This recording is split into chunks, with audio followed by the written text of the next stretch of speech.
Project अपोलोकिया में खुश आमदीद। मसीह यसू के अजीम और जलाली नाम में तमाम देखने और सुनने वालों की सलामती हो।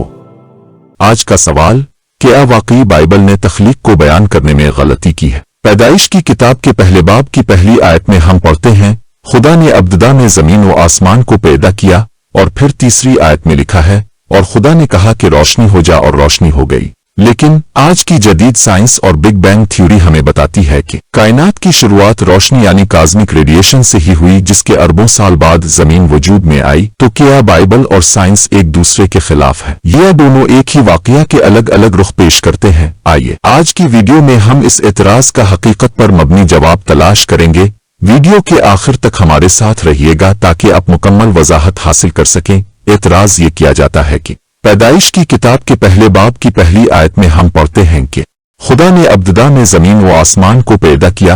और फिर तीसरी आयत में पढ़ते हैं कि और खुदा ने कहा कि रोशनी हो जा, और रोशनी हो गई। जबकि बिग बैंग थ्योरी के मुताबिक तकरीबन 13.8 अरब साल पहले एक जबरदस्त धमाके से कायनात वजूद में आई।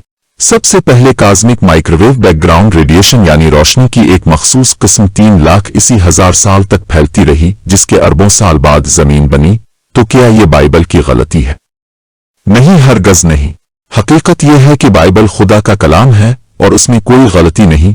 असल मसला यह है कि हम बाइबल को सही तनाजुर में समझ नहीं पाते। दरहकीकत पैदाइश बाब 1 की पहली आयत इस पूरी तख्लीक की कहानी का उन्वान है कि खुदा ने जमीन और आसमान को पैदा किया। बाद की आयत में जिसकी तफसीलात बयान हुई है, जहां आसमान की तख्लीक का जिक्र 8वीं आयत में और जमीन की तश्कील का हवाला 10वीं आयत में मिलता है, इसलिए पहली आयत बतौर उन्वान ही दुरुस्त साबित होती है।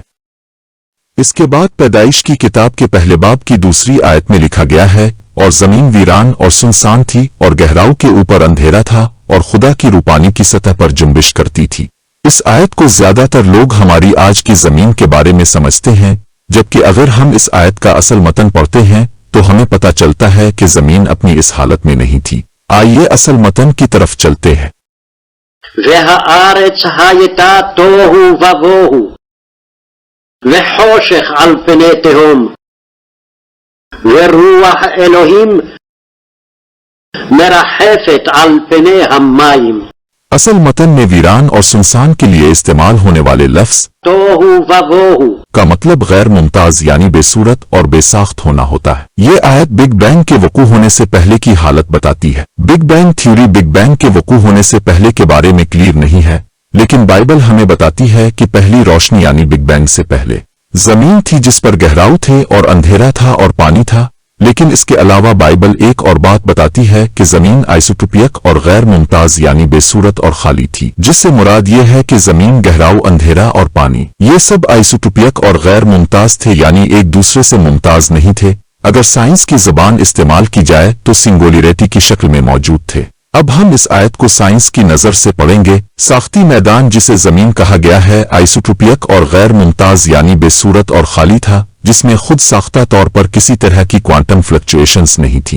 एक यकसा गैर मुतहर्रिक तवानाई की हालत यानी अंधेरा बुनियादी क्वांटम फोम यानी गहराऊ की सतह पर छाया हुआ था। ताहम इस बुनियादी मीडियम पर क्वांटम फ्लक्चुएशंस मौजूद थी, जो खुदा की रूह की सूरत में इस इब्तिदाई मीडियम पर गर्दिश कर रही थी, जिसके बाद एक सिमेट्री ब्रेकिंग इवेंट हुआ जब खुदा ने कहा कि रोशनी हो जा, और रोशनी हो गई। फौरन इलेक्ट्रोमैग्नेटिक फील्ड में तहरीक पैदा हुई, फोटॉन्स यानी तवानाई और रोशनी के छोटे जर्रात वजूद में आए और पूरे कॉस्मोस में फैल गए। यानी बिग बैंग के फौरन बाद वाली कॉस्मिक रेडिएशन से होने वाली रोशनी, जो 3,80,000 साल तक फैलती रही, और उसके बाद शाम हुई यानी कॉस्मिक डार्क एजेस, जो अगले 400 मिलियन साल तक रही, जिसके लिए बाइबल कहती है, और खुदा ने रोशनी को तारीकी से जुदा किया, और खुदा ने रोशनी को तो दिन कहा और तारीकी को रात, और शाम हुई और सुबह हुई। सो पहला दिन हुआ। तो दोस्तों, अपने देखा कि बाइबल और साइंस दोनों के बयानात को अगर सही सियाक और सबाक में समझा जाए तो इनमें कोई हकीकी तजाद नहीं है, बल्कि बाइबल और साइंस हकीकत के दो मुख्तलिफ रुख हैं। अगर आपको ये वीडियो पसंद आई हो तो बराह करम चैनल को सब्सक्राइब करें, लाइक और शेयर जरूर करें ताकि सच्चाई की रोशनी ज्यादा से ज्यादा लोगों तक पहुंचे। खुदावंद आपको हिकमत, फहम और बरकत अता फरमाए। अमीन। खुदा हाफिज।